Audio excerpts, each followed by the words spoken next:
Bueno, buenas. Continuando con nuestro club de lectura, estamos con el libro de Los Siete Borgias, una historia de ambición, refinamiento y perversidad. Este es de Ana Martos.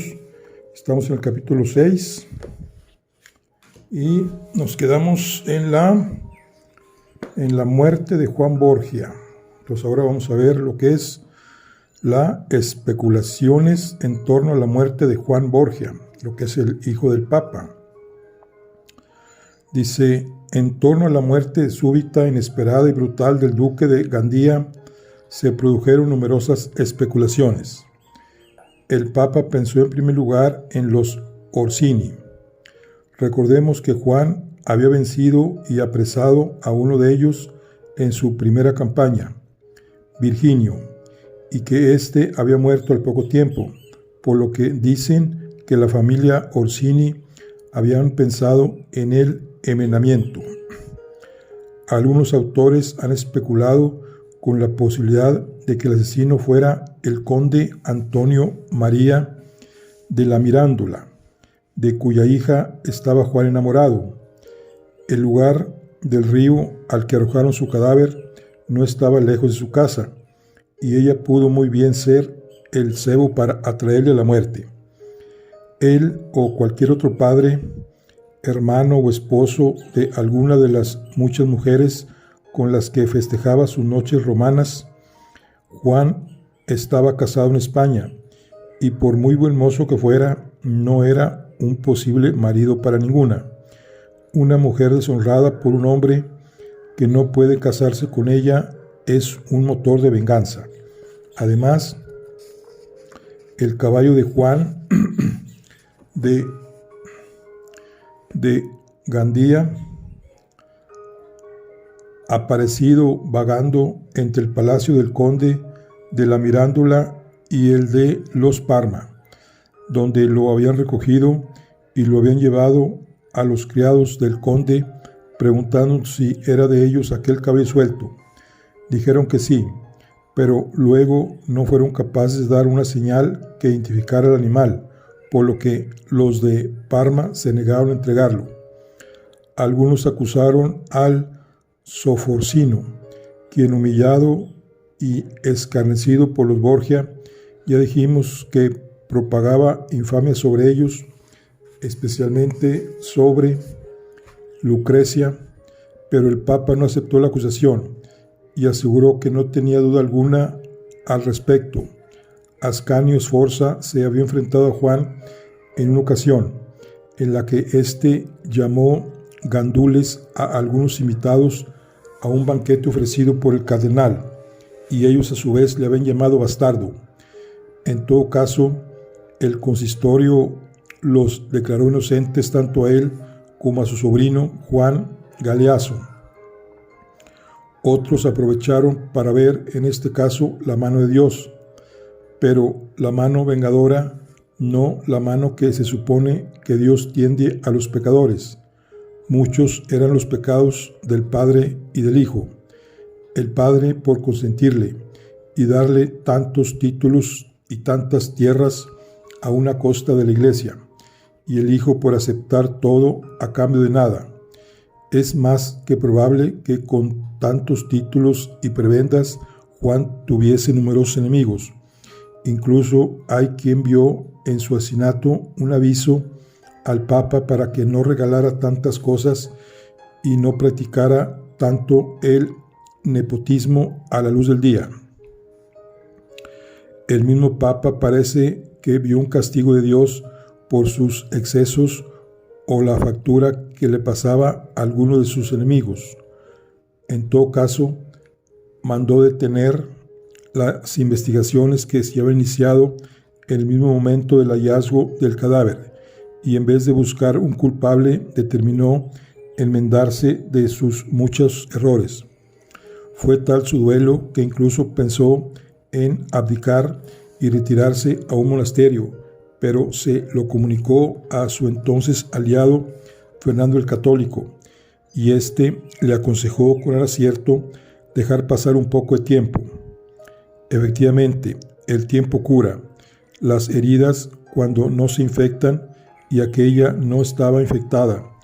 Todo el propósito de la enmienda de Alejandro VI quedó en una reforma de la Iglesia, una de las innumerables reformas que tantos papas han iniciado y que no han modificado gran cosa su estructura. Una reforma más que se encargó, como todas, a una comisión de eclesiásticos, los cuales, como es habitual, no hicieron demasiado. Los enemigos de la familia Borgia aprovecharon el caso para arrojar un tremendo baldón sobre César, haciendo correr la voz de que era él quien había mandado asesinar a su hermano. ¿Por qué motivo? Por envidia, para heredar sus prebendas. Los más interesados en propalar esta acusación fueron precisamente los Orsini y el Sforcino, que así mataban dos pájaros de un tiro, se libraban de una acusación y de un enemigo.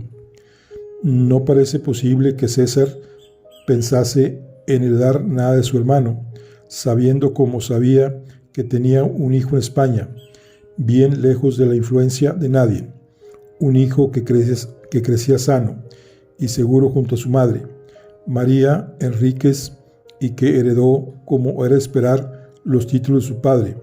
Incluso sabemos que César Borgia consiguió para su sobrino la investidura del ducado de Benevento, el que habría ido Juan a buscar a Nápoles. También es verdad que César heredó de su hermano el título de general de la Iglesia, pero eso sucedió al cabo de casi 3 años. Primero tuvo que renunciar a su posición de cardenal y de los innumerables obispados y arzobispados que ostentaba. Ya dijimos que los cargos eclesiásticos eran mucho más suculentos que los cargos laicos o los militares, más rentables y más seguros, pues dentro de lo que cabía la Iglesia era una de las instituciones más seguras del momento, mucho más que un ducado o un reino. Lo hemos visto en los capítulos anteriores. Óscar Villarroel señala que Juan pudo muy bien ser asesinado por la nobleza romana, a juzgar por la forma en que apareció su cadáver. Cuenta este autor que apareció en el río, con los pies y las manos atadas, con la bolsa llena de ducados y las armas envainadas, el cuerpo acribillado a puñaladas y prácticamente separado de la cabeza por la hazaña con la que le degollaron.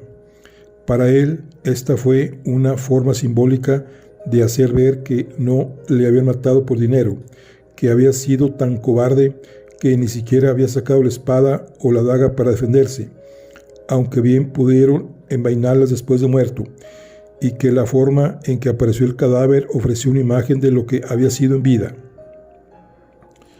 Roberto Gervaso asegura no solamente que fueron los Orsini quienes cometieron el crimen, sino que cometieron un crimen perfecto, algo que jamás se pudo ni se podrá probar. Blasco Ibáñez apunta a la posibilidad de un marido burlado o de una mujer que le ofreció una aventura como cebo, una nueva Dalila, pagada por los enemigos para tenderle una celada. Esto se vería confirmado por la presencia del misterioso enmascarado que parece que le guió la noche del crimen.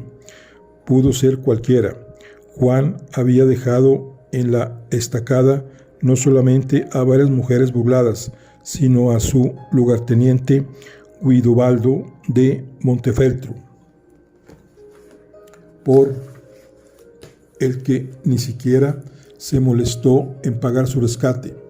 Se había jactado vanamente de haber humillado y vencido a los temibles y rencorosos Orsini y había discutido agriamente con el cardenal Sforza. Pudo ser cualquiera.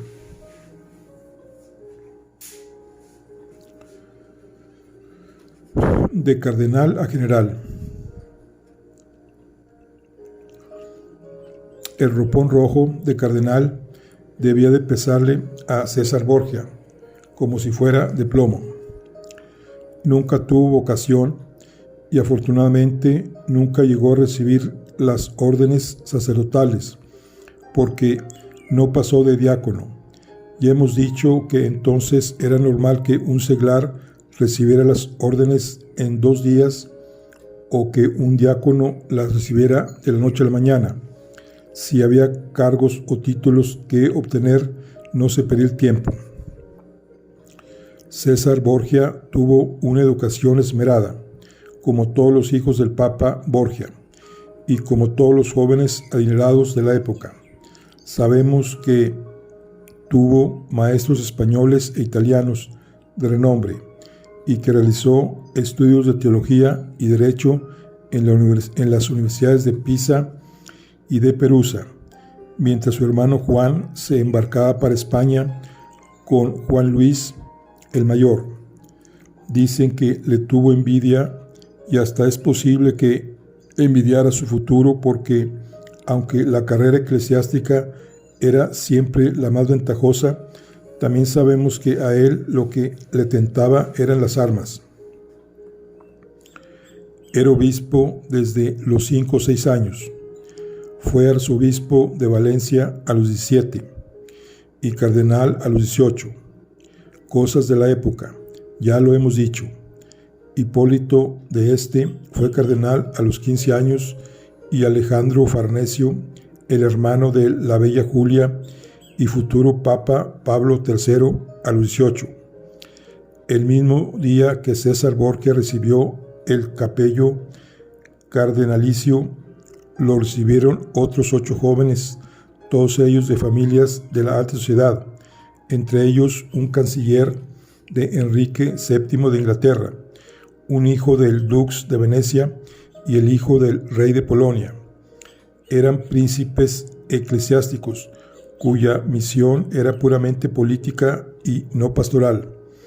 Eran los obispos quienes tenían y siguen teniendo encomendada la misión de pastores de almas. Por su título valesiano, César era conocido por el Valentino. Pero con tantos estudios y con tantos títulos eclesiásticos, César Borgia pudo concebir algún tipo de sensación de inferioridad ante la nobleza de sus amigos.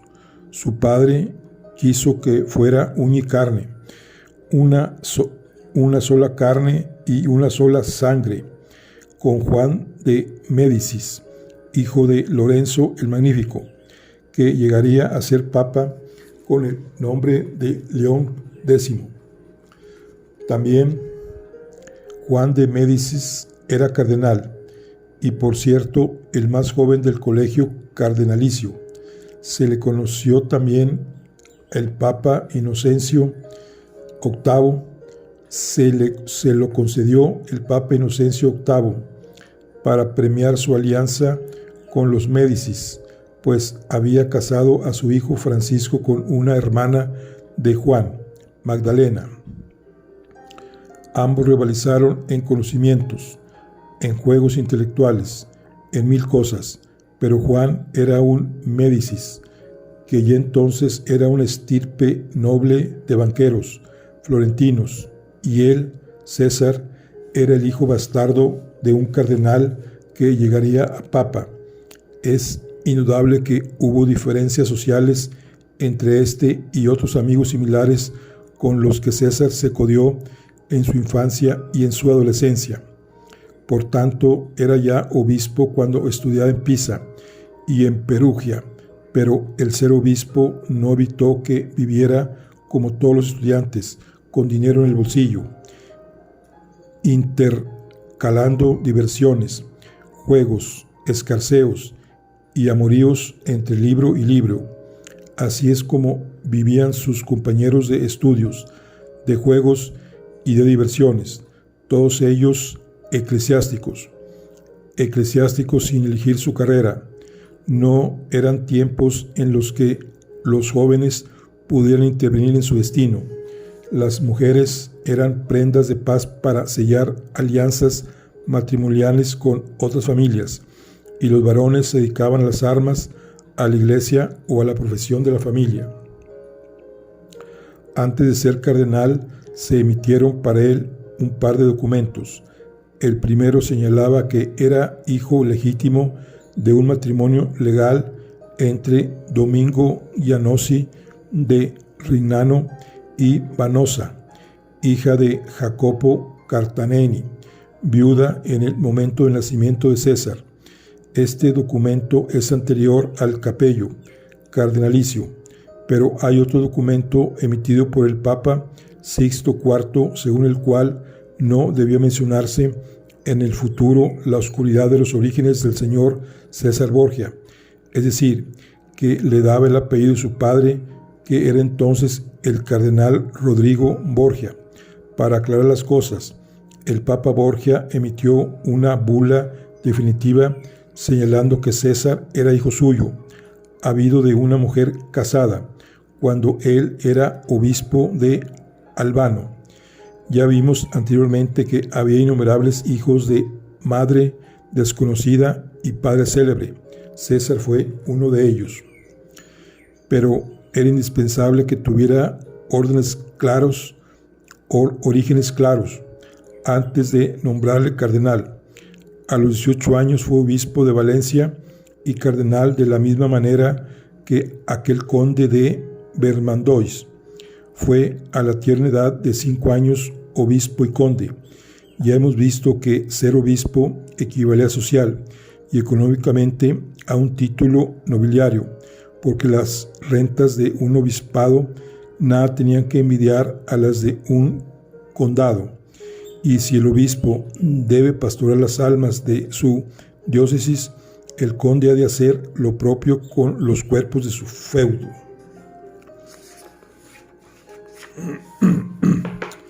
Aquí tenemos una imagen. Este es César Borgia, restaurado por Giorgiani. César fue el hijo más célebre del Papa Borgia. De cardenal se convirtió en general de los ejércitos pontificios y cosechó innumerables victorias en la lucha contra los usurpadores de los territorios de la Iglesia. Peleó también con todo junto al rey Luis XII de Francia. Su estrella se eclipsó a la muerte de su padre. Bueno, dice, no sabemos cuánto le costó a César convencer a su padre de que todo aquello del ropón rojo y el báculo no eran para él, puesto que él prefería 1000 veces la espada, a lo que además demostró que sabía utilizar cuando estuvo al mando del ejército pontificio en tiempos de la invasión de Carlos VIII. Él no quería servir a Dios, sino servir a Italia, al menos al pedazo de Italia que podría conquistar para sí. Solamente quería vivir con intensidad y alcanzar un alto grado de poder, no de poder místico, sino político.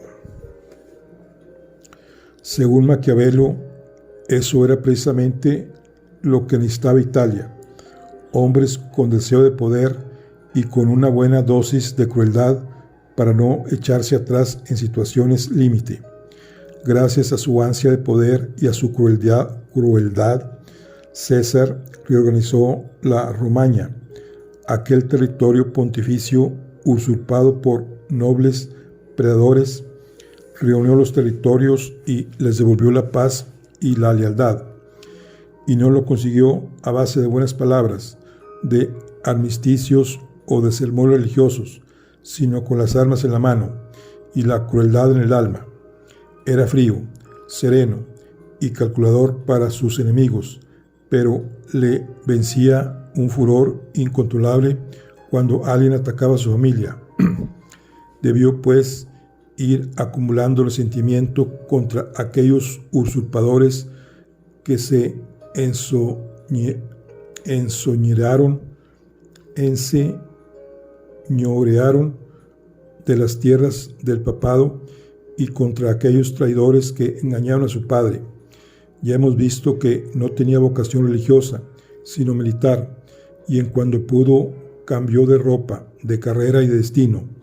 Tampoco tenía vocación religiosa y sí muy grande vocación militar, el gran enemigo del Papa, aquel Juliano de Ya Rovere, que resultó ser mejor emperador y guerrero que Papa y que pasó gran parte de su papado vestido de militar. Tampoco la tuvo la mayoría de los que accedían al papado, al cardenalato o al obispado para medrar, para cosechar triunfos personales o para satisfacer sus ansias de poder y de dinero. Al menos César abandonó en cuanto le fue posible. Se han dicho muchas cosas de César Borgia, pero la más aceptada es quizá la que tuvo, como tantos hombres del Renacimiento, alma de bandido en un cuerpo de semidios. Y hemos visto cómo el placer por los bellos mármoles y el amor por los juegos intelectuales solía guardar, sin ocultarlo, un carácter brutal, un instinto asesino y un talante traidor. Y hemos visto también que estaba de moda lo políticamente incorrecto. Cuando murió Juan Borgia, César partió para Nápoles a coronar a Federico II. Aprovechando el viaje, mantuvo un romance con una bella napolitana, hija del conde de Alife, María Díaz Garlón. Un año después, convivía en Roma con una siciliana. En aquella época solo pensaba en divertirse. No asistía a actos religiosos más que cuando resultaba imprescindible, y su vida pública tenía un gran eco en la sociedad. Hablaba 5 idiomas y vivía rodeado de artistas e intelectuales, como todos los personajes renacentistas. Era capaz de pasar muchas noches de juerga y muchos días durmiendo para recuperarse. Muchos cardenales vivían igual que él. Hemos visto anteriormente un ejemplo en Pedro Riario, pero a él le estorbaba el ropón rojo porque se moría por atacar a los enemigos del Papa y de la familia. Algunos autores afirman que el hecho de que un cardenal dimitiera era un escándalo. Sin embargo, parece que no lo era el que un cardenal viviera como vivía Pedro Riario y muchos otros. Hay quienes dicen que fue el mismo Papa quien ordenó a su hijo que dejara el estado eclesiástico y asumiera el mando de los ejércitos pontificios, porque era necesario poner orden en los territorios papales. Esto es muy lógico. Muerto Juan, quedaba Jofré, pero ya dijimos que no tenía temperamento para las armas. El Papa vio muy claro que el siguiente general de la Iglesia había de ser César. Seguramente había misionado para él el papado, pero también seguramente se dio cuenta de que esa idea no tenía futuro. Lo decidiera el Papa o lo solicitara él, lo cierto es que en diciembre de 1497 César Borgia devolvió la púrpura, dejó la carrera eclesiástica y emprendió la militar. Eso tenía su trámite, que consistía en argumentar algo similar a lo que hoy aducen las parejas que anulan el matrimonio. Declaró ante el colegio cardenalicio que nunca tuvo vocación religiosa. Reconoció que la dignidad que se le había otorgado no se avenía con la vida que realmente llevaba, y señaló que el hábito sagrado entraba claramente en conflicto con los impulsos de su naturaleza, lo cual ponía su alma en peligro. Eso sirvió para que los cardenales transmitieran al Papa la petición de concluir su carrera en la Iglesia para que el Papa emitiera la bula correspondiente. Lo que no arguyó César Borgia fue que tenía una tarea histórica que cumplir: recuperar el centro de Italia y devolver el dominio a la Iglesia sin olvidarse de sí mismo. Una vez seglar, lo primero que tuvo que hacer fue casarse. No eran tiempos para exponerse a morir sin descendencia, ni para perder la oportunidad de establecer una alianza matrimonial con algún país o personaje importante. Ya vimos que la esposa fue finalmente Carlota de Albret, hija de Alain de Albret, duque de Guyena y hermanastra del rey de Navarra. El suegro aprovechó para ofrecer una dote escasa y para exigir numerosas condiciones. Seguramente sabía del rechazo del otro. Carlota lo que se negó a que la llamaran la cardenala, pero César fue generoso y aceptó todo lo que impuso su suegro. A cambio, la esposa renunció a sus derechos de sucesión, pero heredaría a su marido en caso de quedar viuda, cosa también muy fácil en aquella época, y más con la nueva carrera que iba a emprender César Borgia, una carrera que tuvo que iniciar inmediatamente porque Luis XII, con el que acababa de establecer una firme alianza, como vimos en el capítulo anterior, tenía prisa por conquistar el ducado de Milán y reclamaba los servicios de su nuevo súbdito. También vimos cómo pasó de Valentino, título italiano, a Valentinius, título francés, de Valencia a Valence y de cardenal italiano a noble francés. César Borgia o el Valentino se convirtió en César Borgia de Francia o el Valentinois. Así pudo añadir en su emblema la flor de lis al toro rojo de los Borgia, con 3 franjas de arena. Su nueva posición le proporcionó una vida corta con numerosos éxitos. Resultó un personaje notable que mostró grandes dotes de gobernante y, cosa rara, fue capaz de conseguir que sus súbditos le apreciaran. Se transformó de un mal cardenal a un buen condottiero renacentista.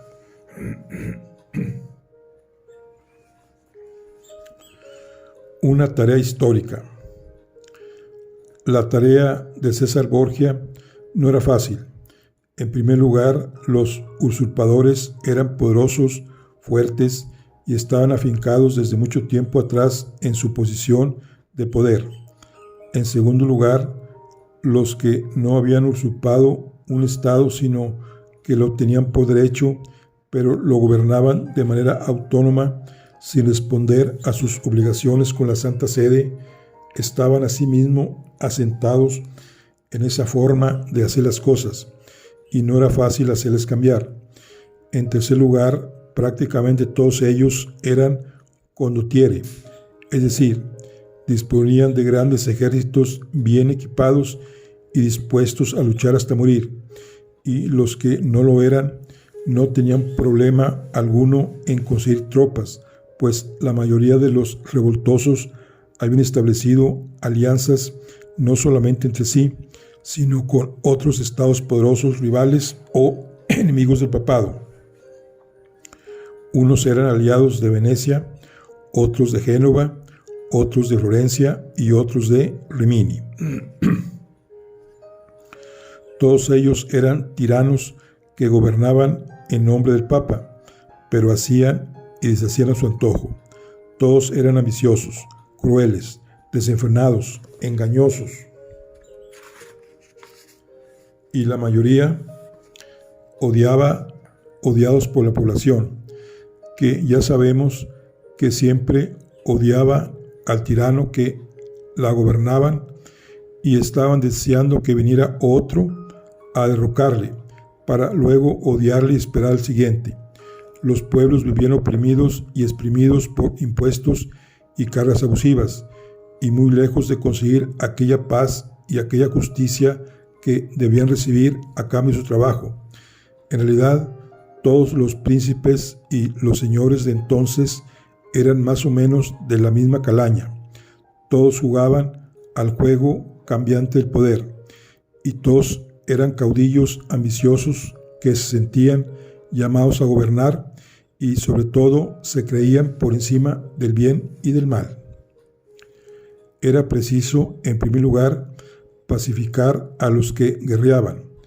En segundo lugar, arrebatar los territorios a los que los usurpaban o los gobernaban de forma indigna. Esa era la tarea de César Borgia.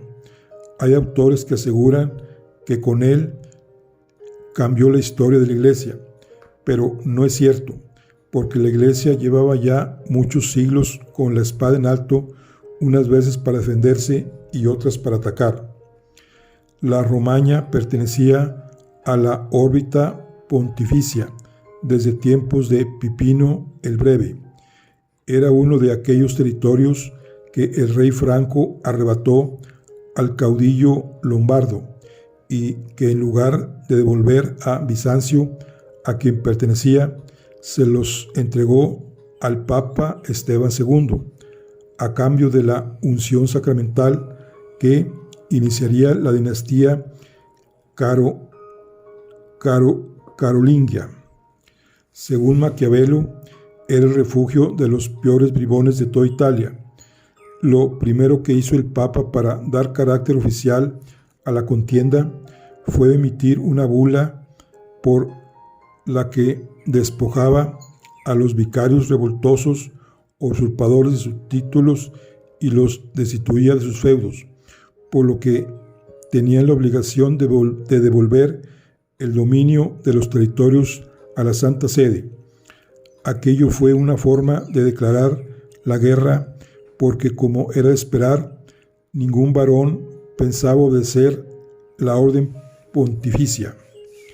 Pero no vayamos a pensar que la bula que destituía a los vicarios era un documento emitido arbitrariamente y sin respaldo legal alguno, sino que su emisión estuvo a cargo de un tribunal pontificio que se reunió para analizar y decidir la extinción de los derechos de los vicarios de la Iglesia, que gobernaban en su nombre los territorios de la Romaña.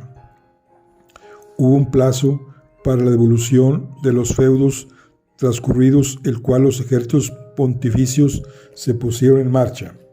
Y hemos dicho que el Papa Borgia fue el primero en disponer de ejército propio, pero tampoco fue un ejército en nómina, sino que se formó con la contratación directa de condottieri, que aportaron tropas, todos ellos mercenarios, tan mercenarios como eran los soldados con los que luchaban los príncipes y hasta el mismo emperador Carlos V, de los que ya contamos en el capítulo anterior, el triste episodio del saco de Roma.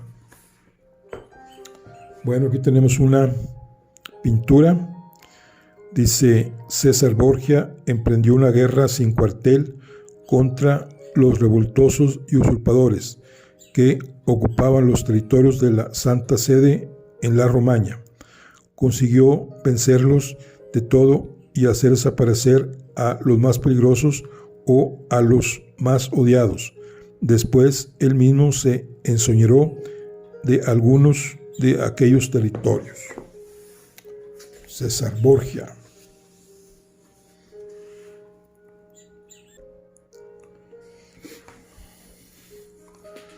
Dice: por aquellas fechas, el Papa Borgia había llegado a aquel feliz acuerdo con el rey de Francia, Luis XII, merced al cual César se convirtió en súbdito francés, el muy cristiano monarca.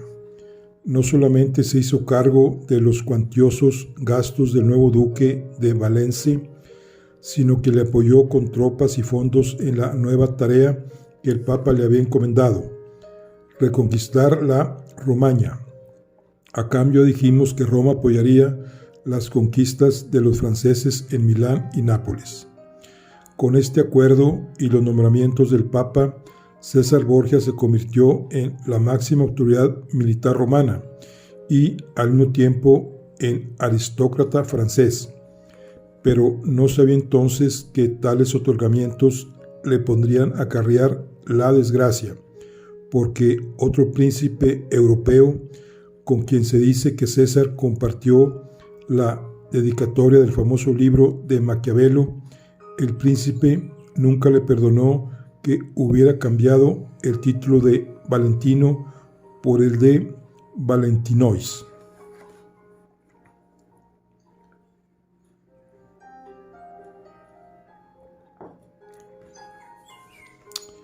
Mal enemigo.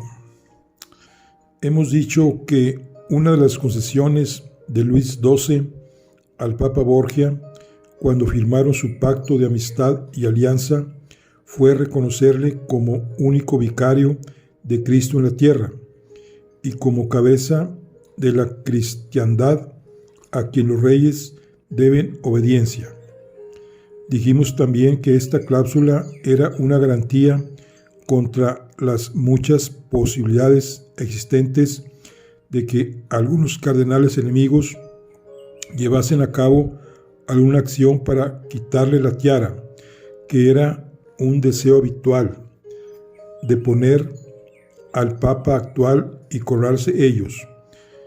El Papa Borgia no andaba desencaminado porque en aquellos momentos era su antiguo amigo el cardenal Ascanio Sforza, quien había decidido aproximarse a los reyes católicos para procurar la deposición de Alejandro VI, con una larga lista de acusaciones.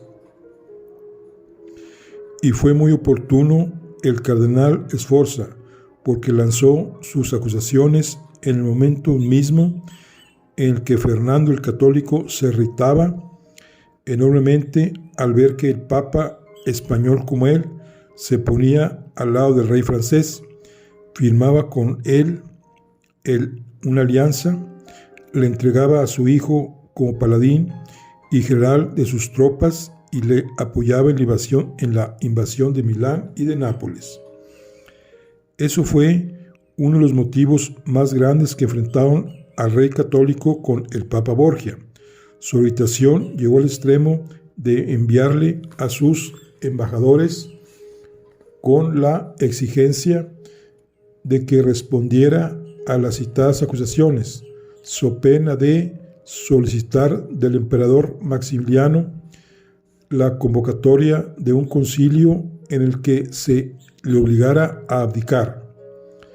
Pero como el Papa tenía a su lado la fuerza del rey francés, no se asustó demasiado ante la amenaza y respondió a las mencionadas acusaciones.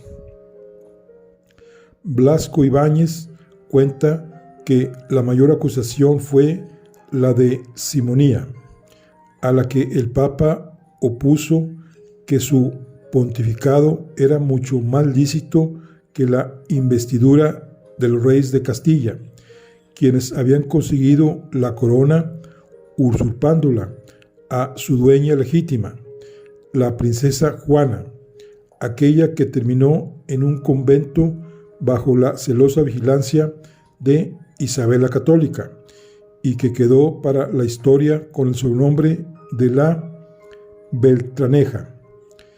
Y suponemos que también les recordó el matrimonio de ambos basado en una falsificación. Parece que entre las acusaciones no figuraba la de haber tenido varios hijos ilegítimos, dado el gran número de bastardos con los que contaba el muy católico rey don Fernando. Finalmente, los reproches quedaron en un intercambio de acusaciones y en la ruptura de la amistad y la alianza entre los reyes de España y el pontífice español. Es bastante probable que, como apunta Blasco Ibáñez, el mismo rey de Francia tranquilizase al Papa respecto a las amenazas del rey de España, haciéndole ver que mientras trataba de intimidarle, mostrándole su malestar por su cambio de bando, estaba negociando con el francés para pasarse al mismo bando. Toda esta declaración de hostilidades se produjo poco antes de que Fernando el Católico firmara con el Luis XII el Tratado de Granada, por el que se repartiría Nápoles, pero el Papa nada sabía de las intenciones de ambos reyes, ya que de haberlo sabido no hubiera tenido siquiera que defenderse de la amenaza de deposición que el rey católico esgrimía. La jugada de Fernando el Católico fue muy del estilo de la época, o al menos del estilo que describe Maquiavelo, porque su pacto con el rey de Francia no llegó solo, sino acompañado de una declaración de enemistad para el Papa Borgia, por la sencilla razón de que acababa de hacer lo mismo que él, es decir, pactar con el francés. Los Borgia se habían procurado un mal enemigo y no tardarían mucho en pagar las consecuencias. Fernando el Católico se tomaba sus venganzas sin prisa. Ya dijimos que se debe esperar el momento oportuno.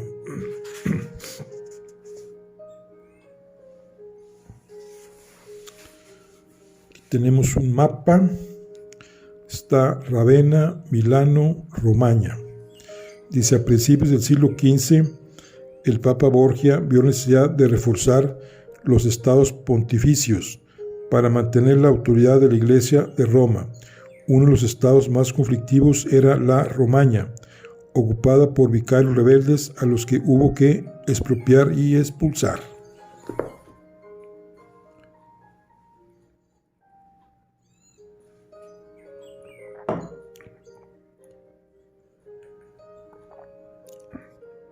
Bueno, aquí tenemos la conquista de la Romaña. Vamos a ver cómo se hizo. Dice, el siglo XVI se inició con un gran cambio político para Italia, porque los estados más grandes como Milán y Nápoles pasaron a depender de Francia o de España. Recordemos que Luis XII y Fernando el Católico se lo repartieron en el Tratado de Granada. Nada más empezar el nuevo siglo, César había tomado ya dos plazas importantes, Imola y Forlì. No había sido solo, sino que ya por entonces disponía de tropas francesas cedidas por Luis XII, que había concluido su conquista de Milán. También se le añadieron algunos capitanes españoles, entre ellos Hugo de Moncada y García de Paredes. Para entonces, franceses y españoles habían hecho las paces en dicho tratado y habían cambiado el juego de la alianza. Como ya sabemos que las tropas guerreaban a sueldo, tanto les daba luchar contra unos o contra otros. El caso era ganarse el pan y el botín. La plaza de Imola está defendida por Dionisio de Naldo, el capitán que mandaba las tropas mercenarias de la señora de Imola, Catalina Sforza, hermana del duque de Milán, aquella virago cruelísima de la que hablamos anteriormente. Así la llaman unos autores, otros la califican directamente de marimacho. Hoy podemos entender que se trataba de una mujer fuerte y guerrera, todo un carácter, que no se dejaba avasallar fácilmente. Es posible que, con ánimo de defender su patrimonio y de detener a aquel conquistador imparable que era César Borgia, Catalina intentase envenenar al Papa, pero no lo consiguió, porque encargó de ello a un camarero pontificio, oriundo de Forlì, demasiado locuaz, que contó su misión a un amigo, quien a su vez la contó a otro. Finalmente, todos terminarían confesando en los interrogatorios de San Ángelo. El acto más peculiar de aquella mujer fue lo que se llamó arremangamiento de faldas.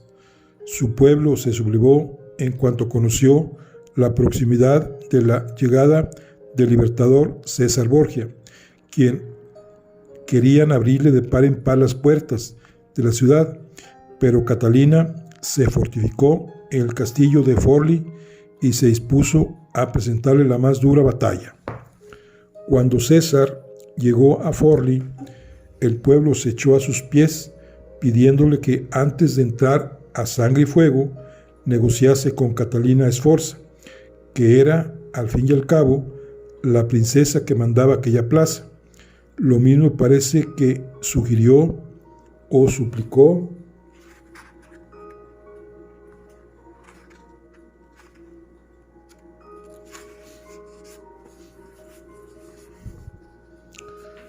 Dionisio de Naldo en Imola. Todos tenían miedo del hijo del Papa, porque ya se había oído hablar de sus victorias en la toma de Milán. Catalina, sin embargo, no estaba dispuesta a ceder.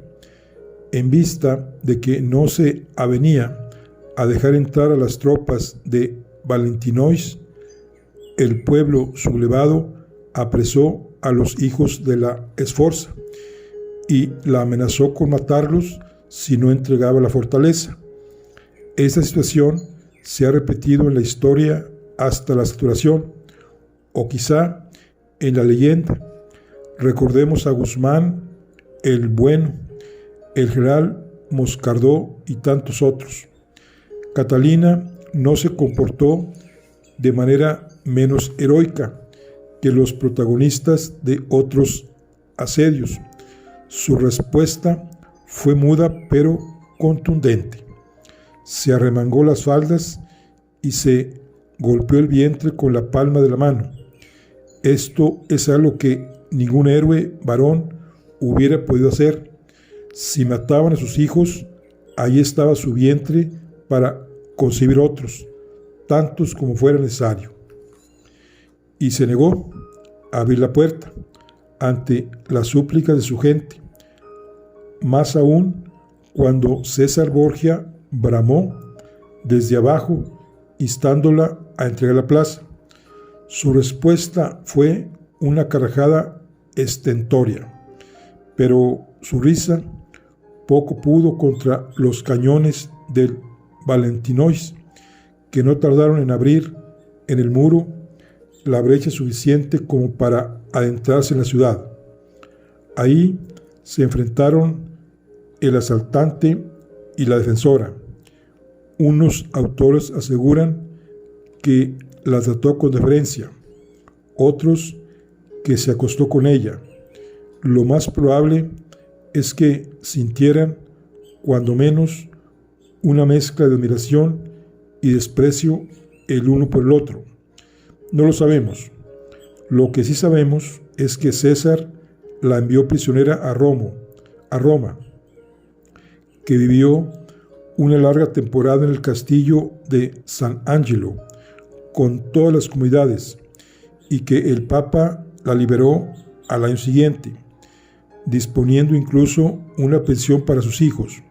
No olvidemos que eran hijos de aquel Jerónimo Riario, que fue sobrino de Sixto IV, un papa que se portó muy bien con el entonces cardenal Rodrigo Borgia. También sabemos que Catalina Sforza no tuvo precisamente un final desgraciado. Fue primero amante del capitán francés Yves de Alegre y terminó casándose con Juan de Médicis. No parece que volviera a Forlì, porque su capitán, Dionisio de Naldo, se pasó inmediatamente a las tropas de César Borgia. No eran tiempos para lealtades. Después de la toma de estas dos ciudades, hubo que tener la conquista de la Romaña, porque se produjo una rebelión en Milán, y el rey francés llamó a sus tropas. César tuvo que volver a Roma, donde fue recibido con todos los honores. Entre lo mucho que el Papa gustaba del fasto, la pompa y el boato, y lo mucho que gustaba el pueblo de recibir al vencedor como a un dios y al vencido como a un enemigo, los festejos que se organizaron para recibir al capitán general de la iglesia fueron impresionantes y duraderos. En esos días, marzo de 1500, entre procesiones, desfiles, e himnos triunfales, César Borgia recibió el título de porte-estandarte, que era el de general de los ejércitos pontificios y el vicario de la Romaña. Ya solo quedaba terminar de conquistarla. Las siguientes ciudades fueron Pésaro, Rímini y Faenza, pero antes de lanzarse a su conquista, acaeció uno de los sucesos más terribles que mayor huella dejaron en la familia Borgia. Lucrecia, tras la anulación de su matrimonio con Juan Galeazzo Sforza, el de Milán, se había vuelto a casar, aquella vez con el hermano de Sancha, Alfonso de Nápoles, con el que vivió probablemente los años más felices de su vida. Pero Alfonso murió en una situación muy compleja que analizaremos en su momento. Herido en un ataque callejero similar al de Juan Borgia, curaba sus heridas en la cama cuando una mañana amaneció degollado. Muchos autores imputaron esta muerte a su cuñado César, pero no existen pruebas al respecto. Es una muerte misteriosa, de la que hablaremos en el capítulo dedicado a Lucrecia Borgia. La primera ciudad que se entregó sin lucha fue Pésaro, de lo que era señor el anterior marido de Lucrecia, el Soforcino. Como era habitual, los habitantes de Pésaro entregaron la ciudad a César Borgia, tan pronto supieron que venía con ánimo de conquistarla. En Rímini gobernaba los Malatesta y en Faenza los Manfredi. El caso de Rímini fue tan fácil como Pésaro, pues los propios ciudadanos enviaron a César Borgia una comisión de ancianos para rogarle que tomara su ciudad y los liberara de las extorsiones y malos tratos de sus tiranos, los Malatesta.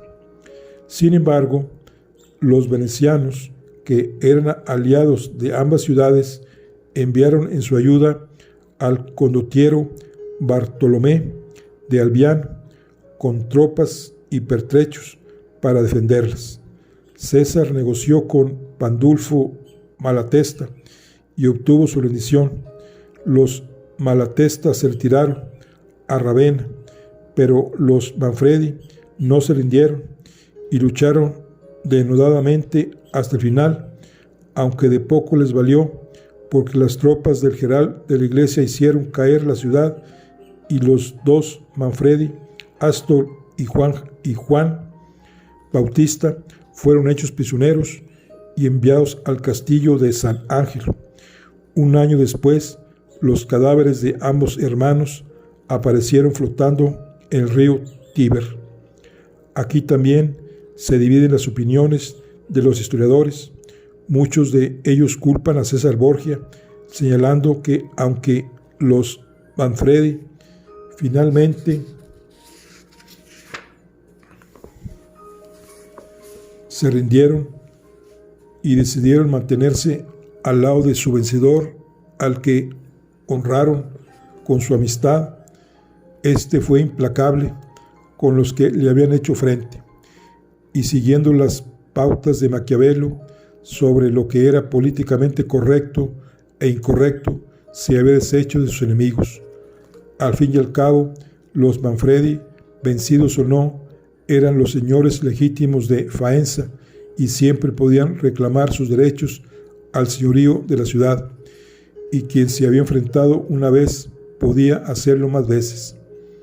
Sin embargo, hay, como decimos, opiniones encontradas. Algunos autores aseguran que tras la rendición, los hermanos Manfredi convinieron en permanecer al lado de César Borgia en sus filas. Si fue así, no eran enemigos y no era necesario matarlos.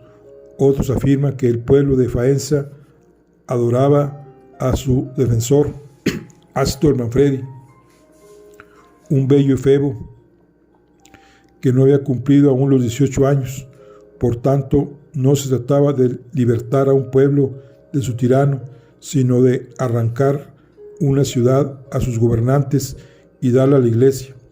Los Manfredi eran señores de Faenza desde el siglo XIII, pero eran gibelinos, es decir, partidarios del emperador, por tanto opuestos al Papa, y venían luchando contra él desde el siglo XIV.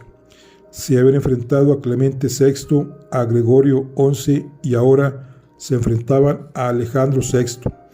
Debían de haber escuchado de sus mayores las espantosas narraciones de los sitios anteriores, pero no se arrendraron. Cuando lucharon contra el Papa Gregorio XI, por ejemplo, la toma de la ciudad fue atroz. Las tropas del Papa eran entonces un ejército mercenario inglés que entró en la ciudad y cometió las mayores brutalidades. El motivo de los enfrentamientos, el de todos los territorios papales. Los señores se consideraban propietarios y se negaban a reconocer al Papa como señor feudal, por tanto les negaban los tributos y el acatamiento. La familia Manfredi se extinguió con Astor, que era el último de su estirpe, y que murió a los 18 años o 19 años sin herederos. Astor Manfred no había heredado el poder de Faenza, sino que le había sido entregado directamente por el pueblo. Era hijo de Galeotto Manfredi y Francisca Bentivoglio, protagonistas, por cierto, de una historia truculenta muy de la época.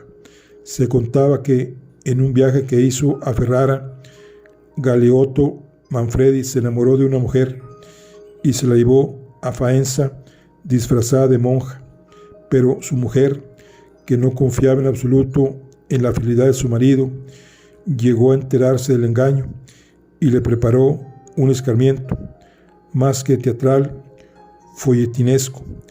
Dijo encontrarse enferma y mandó cerrar a cal y canto las ventanas de su alcoba.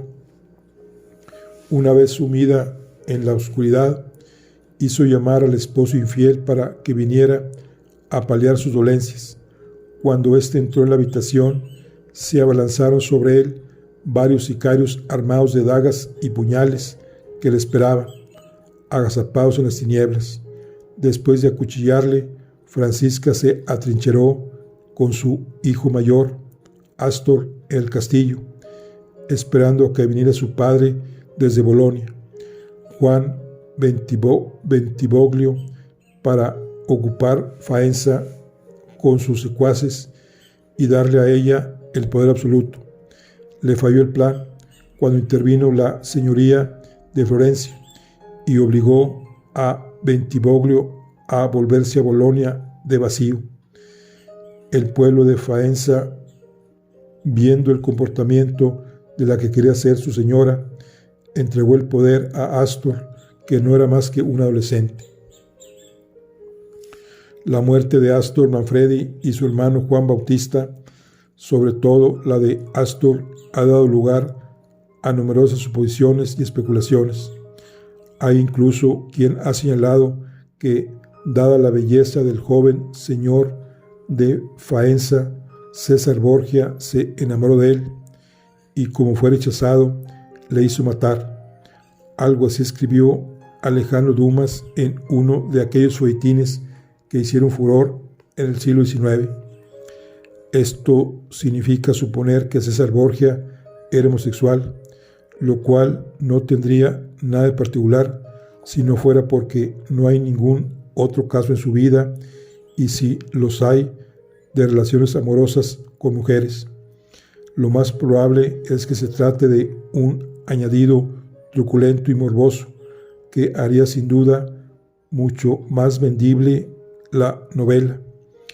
El añadido pudo muy bien proceder de alguno de los numerosos escritos que han rodeado siempre la fama de la familia Borgia, y seguramente quien lo escribió creyó de buena fe que la homosexualidad es un vicio.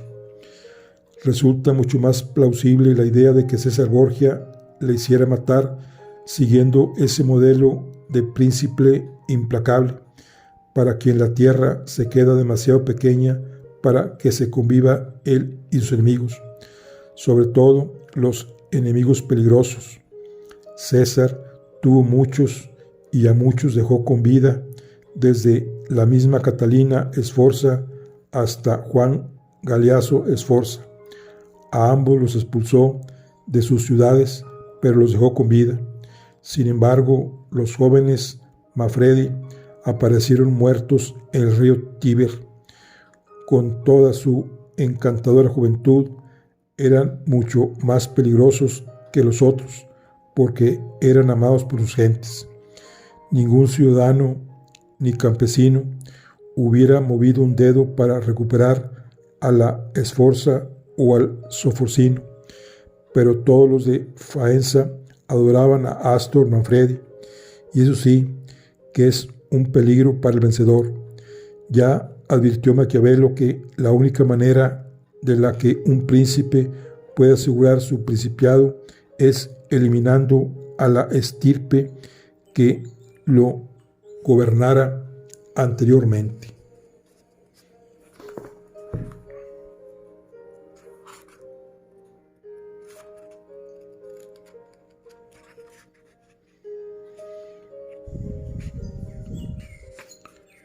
Bueno, aquí tenemos una fotografía, una pintura. Dice, este es Juan Bentivoglio y su esposa. La familia Bentivoglio ostentaba la señoría de Bolonia. César Borgia venció a Juan Bentivoglio el 3 de mayo de 1500 y le obligó a proclamarse aliado del Papa Borgia. En 1507, el Papa Julio II sitió la ciudad y obligó a Bentivoglio a refugiarse en Milán, de donde regresó a Bolonia en 1511.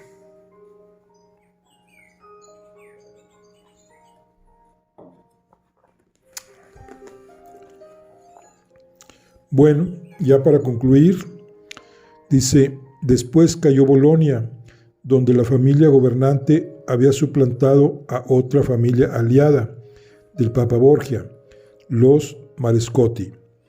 El señorío boloñés lo ostentaba la familia Bentivoglio, también desde el siglo XIII, aunque algunos lo remontaban a la primera cruzada en el siglo XI, pero el aliado de los Borgia era Marescotti, y él era quien tenía que gobernar y no Bentivoglio.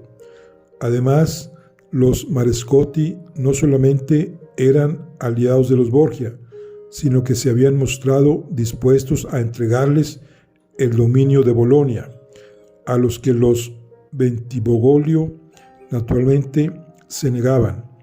Bolonia pertenecía asimismo a la Iglesia, formaba parte de los estados pontificios. Juan Bentivoglio trató de obtener equivocadamente ayuda de Francia, pero finalmente tuvo que rendirse y declararse aliado de la Santa Sede. Era mayo de 1500. Lo que no sabían entonces es que 7 años más tarde, otro papa, Julio II, insistiría en apoderarse de la ciudad y terminaría por conseguirlo. Entonces no fue suficiente con declararse aliado, sino que tuvo que huir a Milán y abandonar sus derechos sobre Bolonia.